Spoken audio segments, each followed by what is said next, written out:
So what if I told you that the most spontaneous, off-the-cuff, really sweaty live performance you've ever heard on a record? Like the kind where the front man is just wildly feeding off the crowd. Exactly, yeah, where they're just Oh. going crazy. What if I told you that was actually a totally calculated mathematical illusion? Wow. I mean, it completely shatters the romantic myth of the recording studio, doesn't it? We want to believe in that lightning in a bottle. Right. We want to believe the artist just stepped up to the microphone, caught the spirit, and just, let it rip. But the reality, especially when you're dealing with a literal masterclass in musical charisma, Yeah.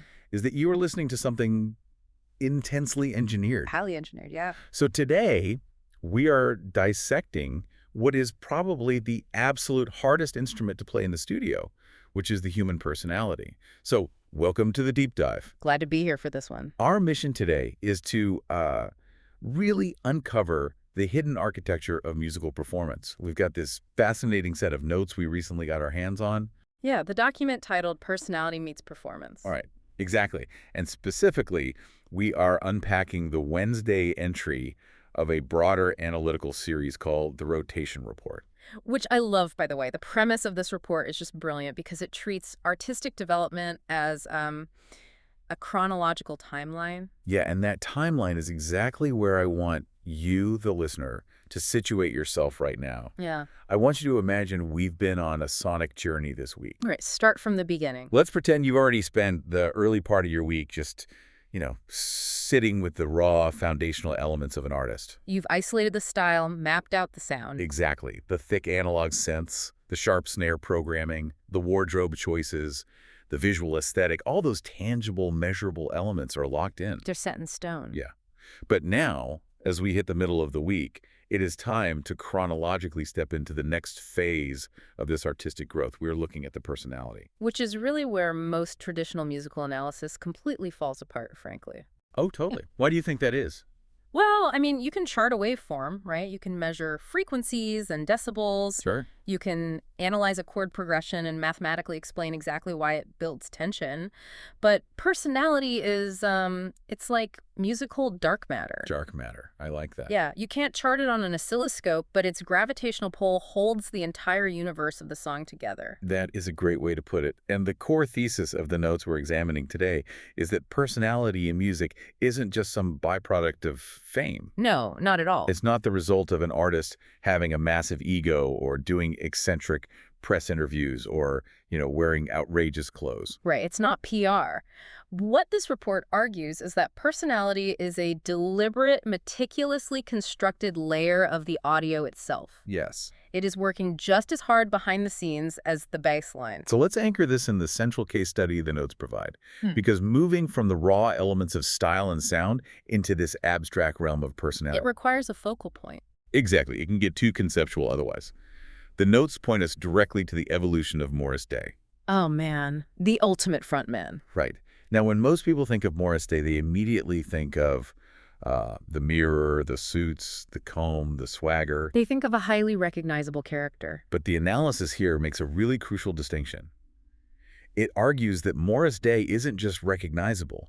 He is radically intentional about how that personality is presented through the music. Yes, and that through the music part is key. Being recognizable just means you have a successful gimmick. Right, like a signature hat. Or specific vocal fry or a catchphrase. That is surface-level branding. What Morris Day achieves, according to the timeline laid out in this report, is the use of his personality as a tangible structural element of the audio experience. He's actually building it into the song. Exactly. He is building his character into the foundational framing of the track. I really want to dig into the psychology of that, because the notes draw a very sharp line in the sand between two concepts that people, they usually conflate them. Emotion and character. Yes. The analysis states music on its own can carry emotion and energy, but personality is what gives it character. That's a huge distinction. We need to unpack the philosophical difference between experiencing an emotion and sensing a character, because it changes everything about how we consume audio. Okay, so let's look at emotion first. The emotion of a track is essentially physiological math. Math. Right. Yeah, if a producer programs a minor chord progression and plays it at a slow tempo, your brain is biologically wired to interpret that as melancholic or sad. It's an automatic response. Exactly. Or if they program a fast, syncopated drum beat with sharp, staccato brass stabs, your central nervous system interprets that as energetic or exciting. Tension release, frequency manipulation. Yeah, these trigger automatic emotional responses. But feeling an emotion from a piece of music is a deeply solitary experience. Solitary. That makes sense. Hmm. You, the listener, are reacting to an auditory stimulus. It is entirely internal. Right. You're alone in a room reacting to a beautiful machine. Yes. But what this rotation report argues is that personality introduces character. And what happens then? Well, the moment you introduce character into the audio landscape, you are no longer just reacting to a stimulus in an empty room. The illusion is cast. Oh, wow. You suddenly sense that there is a distinct, living, breathing entity in the room with you.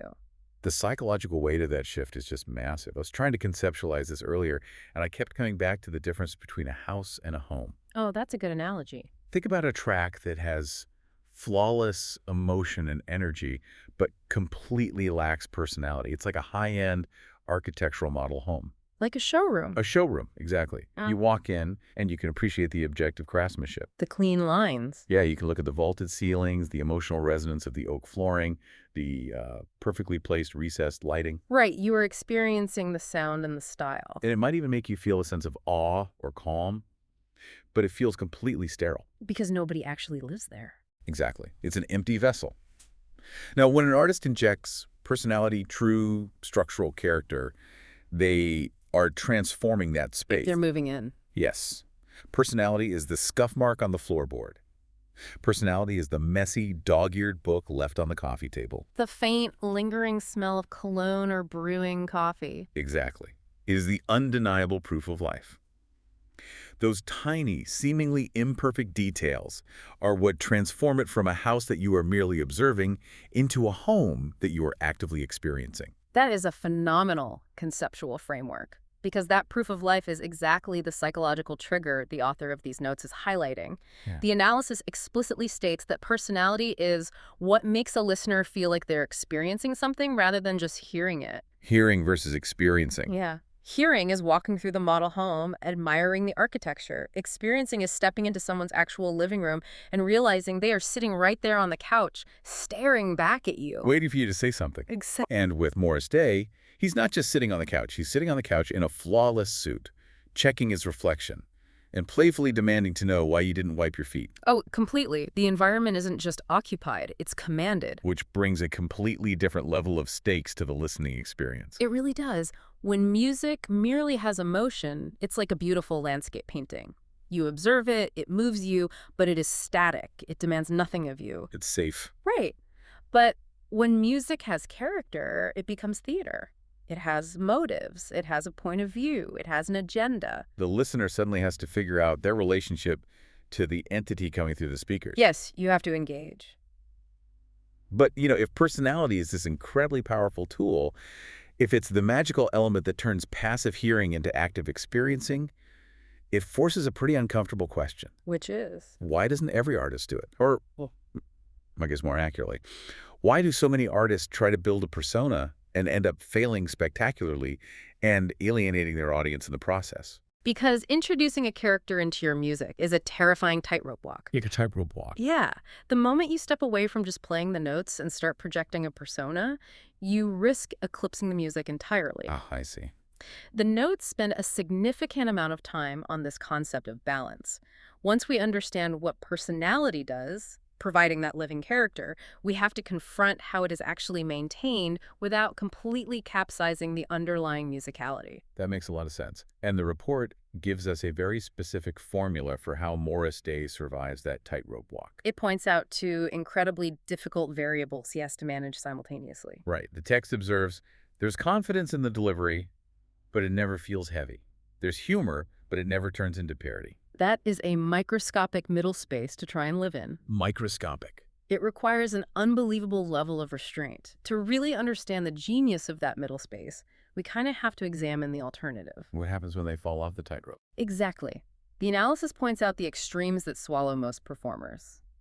Let's look at the first trap, which we could call the image trap. The image trap. The notes describe this as becoming overly serious, where personality gets stripped away in favor of image. We see this all the time. An artist has a massive breakout hit, they suddenly feel the weight of their own fame, and they decide they need to be viewed as a true artist or a generational icon. Oh, yeah, the dreaded pivot to prestige.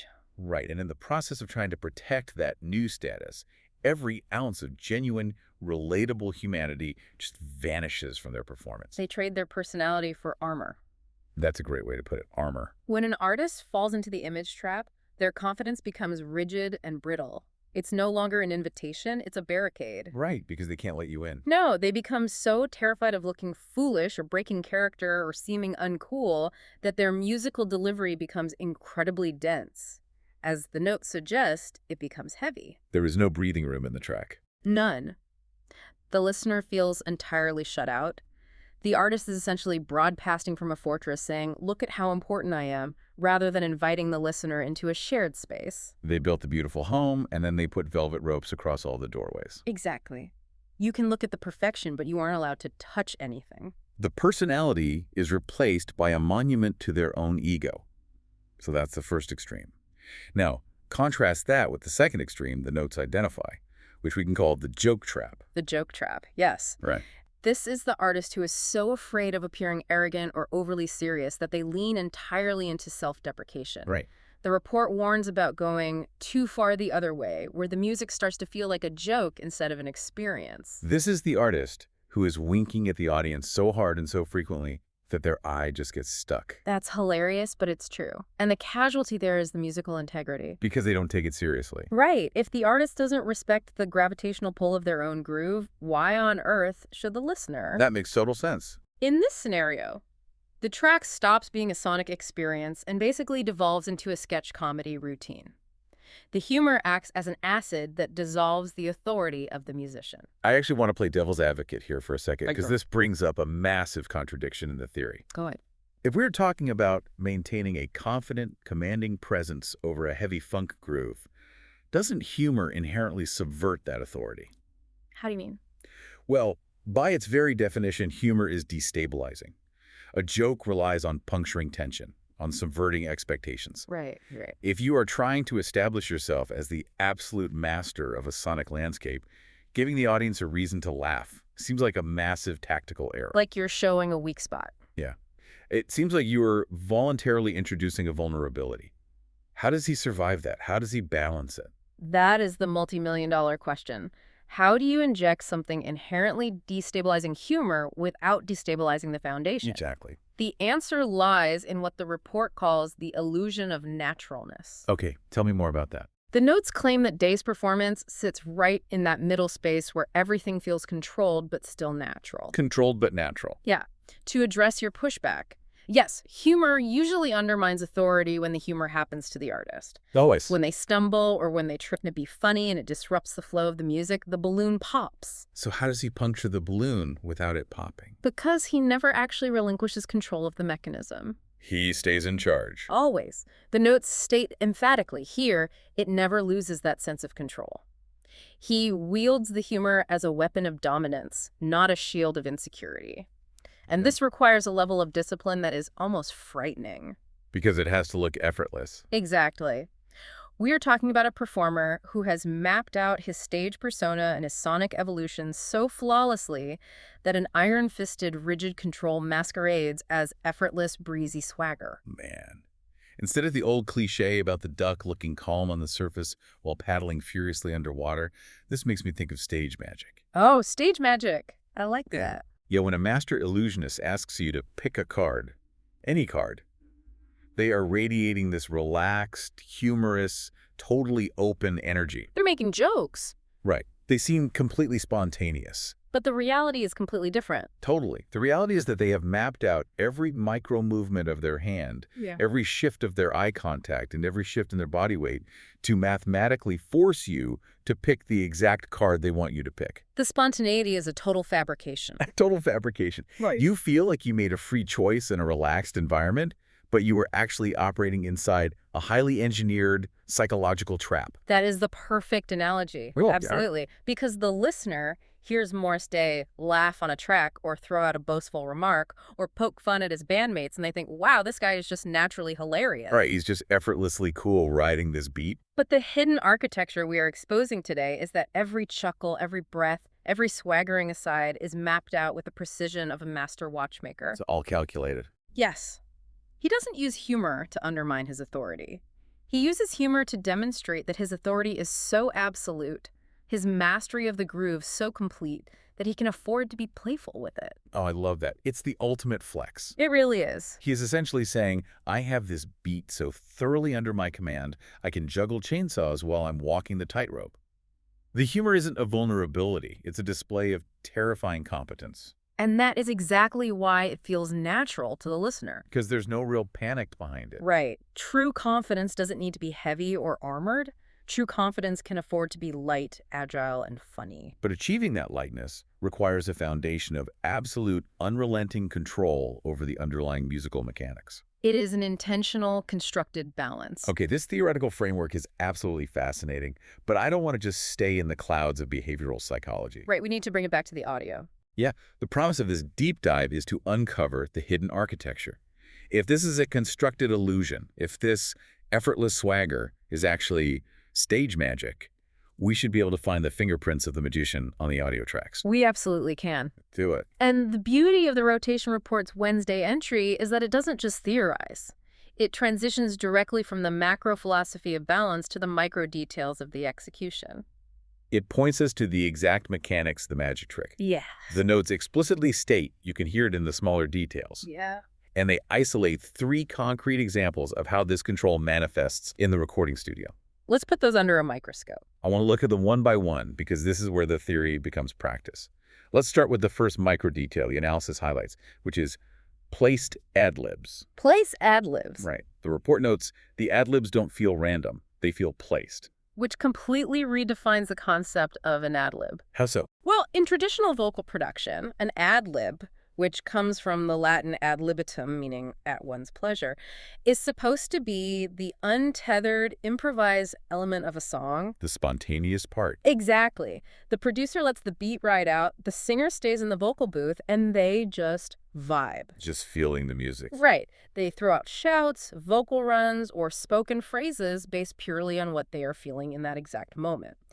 It is supposed to be the raw, unfiltered emotional exhaust of the performance. Just pure emotion. Yeah. But if we are talking about rigorous architectural control, the idea of just vibing in the vocal booth contradicts everything we just established. Oh, completely. It would ruin the magic trick. Exactly. And that is why the notes argue that Day's ad-libs are the diametric opposite of spontaneous. They are placed. Placed. Okay, explain the difference. Consider the difference between a painter haphazardly throwing paint at a canvas to see what sticks and a surgeon making a calculated incision. Okay, that's a sharp contrast. When an artist is just shouting in the booth, they are hoping to capture a mood. They are throwing energy at the wall. Hoping something cool happens. Right. Sometimes it results in a great moment, but more often than not, it creates sonic clutter. It crowds the mix. It gets messy. Yes. But when an ad-lib is placed, it means the artist, or the producer-artist hybrid, has identified a specific rhythmic or emotional vacuum in the beat. A hole in the sound. Exactly. And they are surgically inserting a piece of their personality into that exact nanosecond to achieve a structural result. Wait. So instead of treating a laugh or a grunt or a quick-spoken demand like an afterthought layered over the music, he is treating his personality as a percussion instrument. That is exactly what he's doing. It is entirely structural. That's insane. If you were to mute that specific vocal track, just the ad-libs, the rhythmic integrity of the entire song would suddenly feel unstable. The beat would literally sound empty. Yes. It feels placed because it is placed. It's meticulously aligned to fill a syncopated pocket that the bass line or the drum machine deliberately left open just for that purpose. So the swagger isn't just an attitude. The swagger is acting as the hi-hat. Yes. It maintains the illusion of a guy just having a great time in front of a microphone while actually operating with the mathematical precision of a metronome. Structural personality. Exactly. That makes the listening experience so much more complex. Yeah. It's not just a guy talking over a beat. The talking is the beat. It's all one cohesive mechanism. Wow.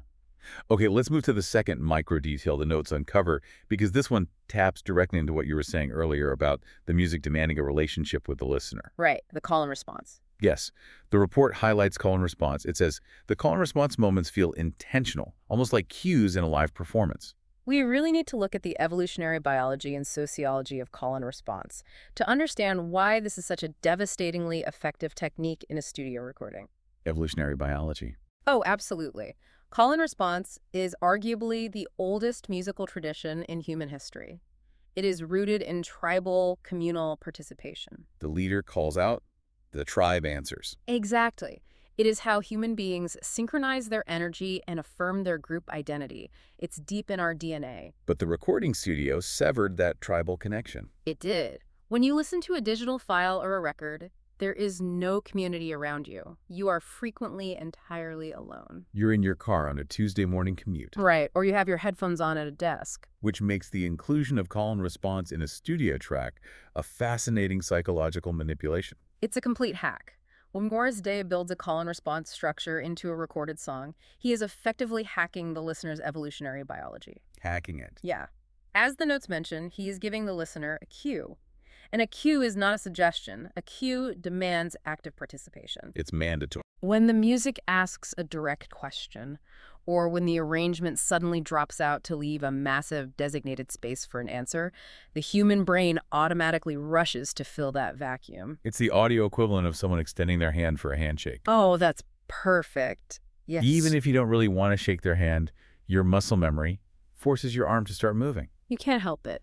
If I'm driving alone in my car and the track suddenly yells, "Somebody say yeah," and the beat drops out for exactly 2 beats, my brain screams, "Yeah," even if my mouth stays shut. Exactly.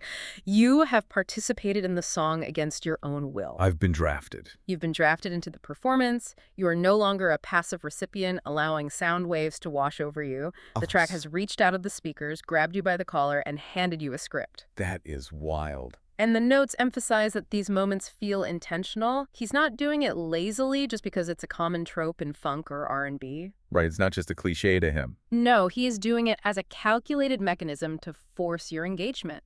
He is artificially recreating the social pressure and the communal energy of a live concert environment using nothing but carefully placed audio cues to trick your brain. It's behavioral architecture. Exactly. He is designing a maze that the listener has no choice but to run through. A very funky maze. Indeed.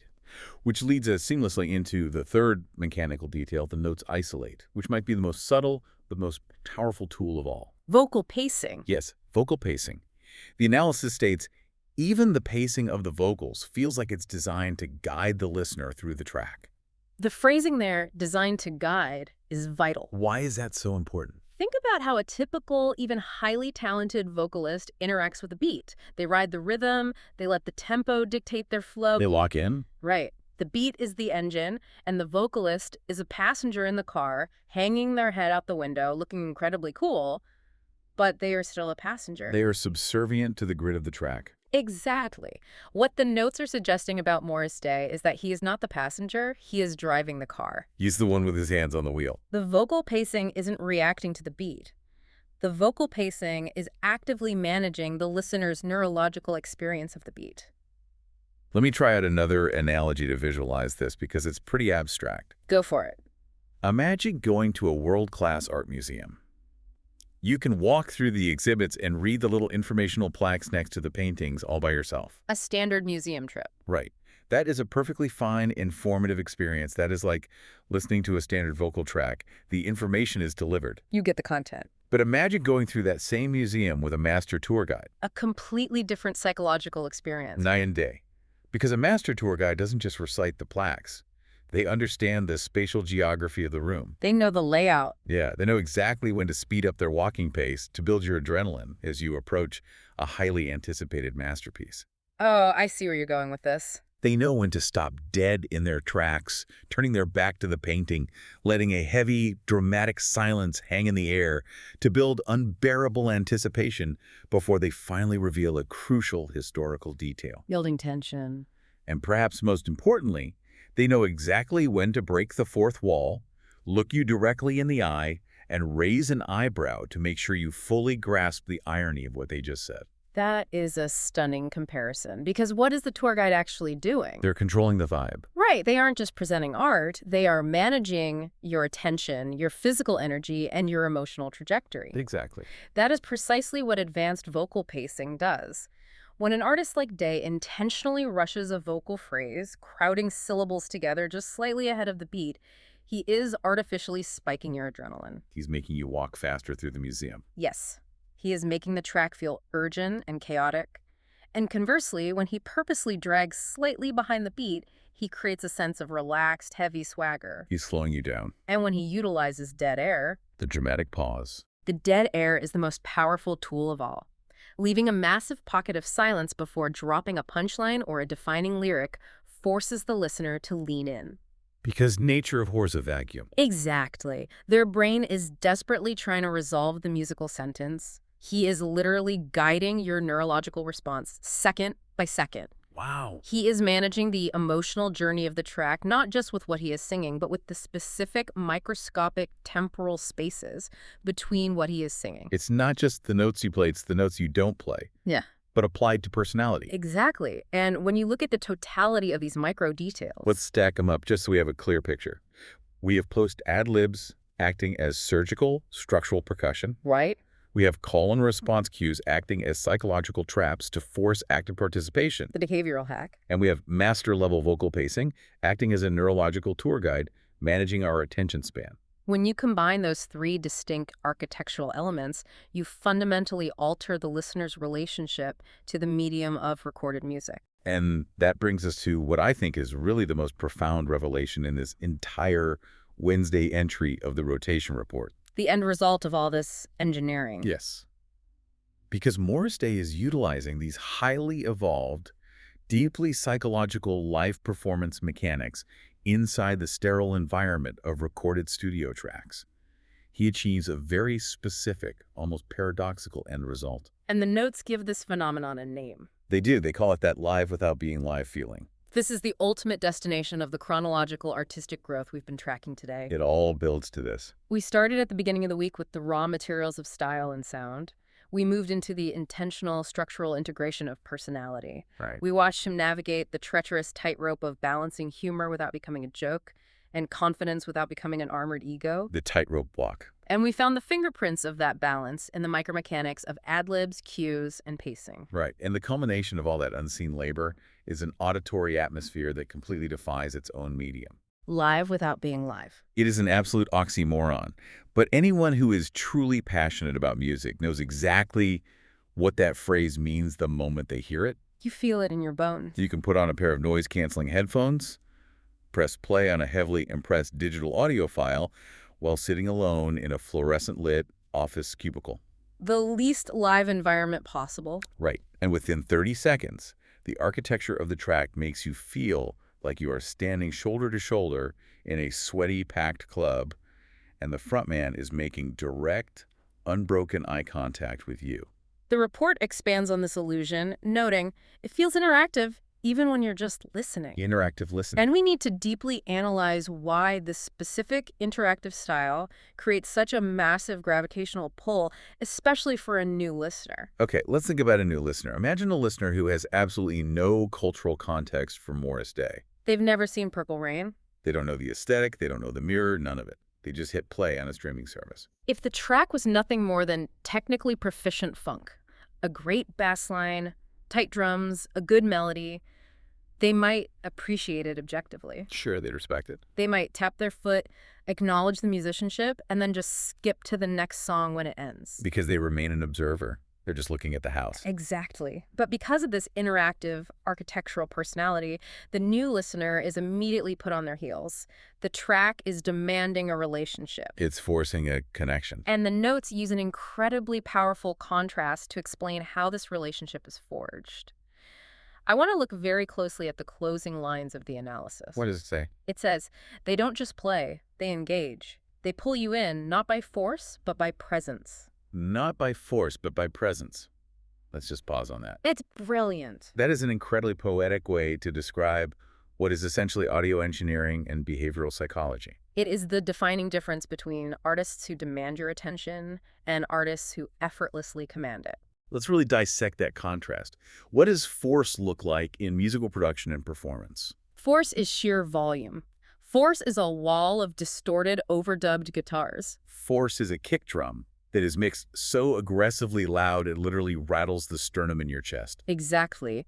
Force is a vocalist screaming at the absolute top of their lungs, veins bulging in their neck, for 4 minutes straight, refusing to let up. Force is an assault on the senses. It is. And to be clear, there are entire genres of music where force is the exact point. Oh, sure. Punk, metal, certain subgenres of electronic dance music, they utilize force to create a thrilling, overwhelming catharsis. It has its place. But force comes with a biological cost. It inevitably causes listener fatigue. Because you can only take so much. The human nervous system can only be screamed at or battered by sub-bass frequencies for so long before it builds up a callus, shuts down the emotional receptors, and tunes it out. It becomes white noise. Force demands your submission. It's the musical equivalent of walking into a hurricane.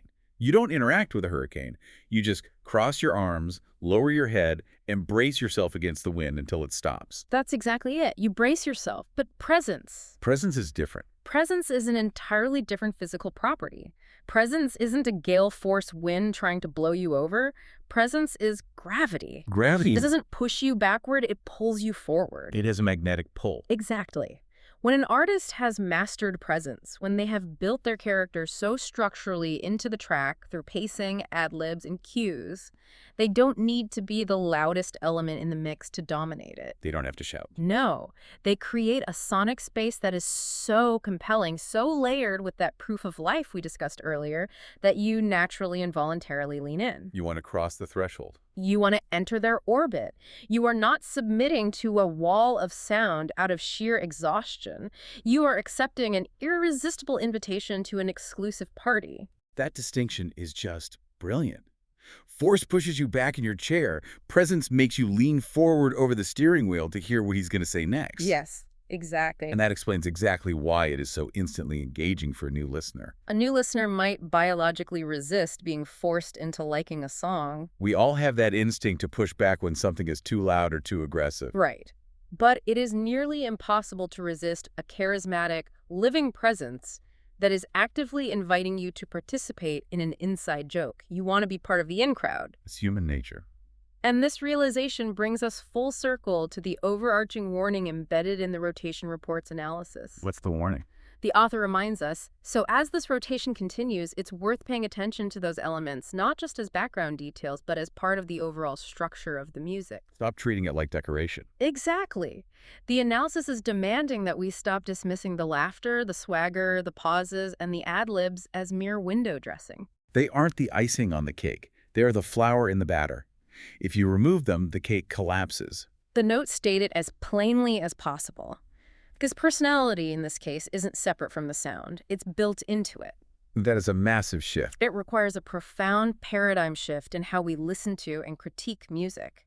It requires us to stop siloing our critical faculties. Like separating the vocals from the beat. Right. We can no longer listen to a track and say, well, the drum programming is an A+A, but his personality on the mic is a B. Because they're the same thing. They are inextricable. They are mutually dependent. The personality is the rhythm.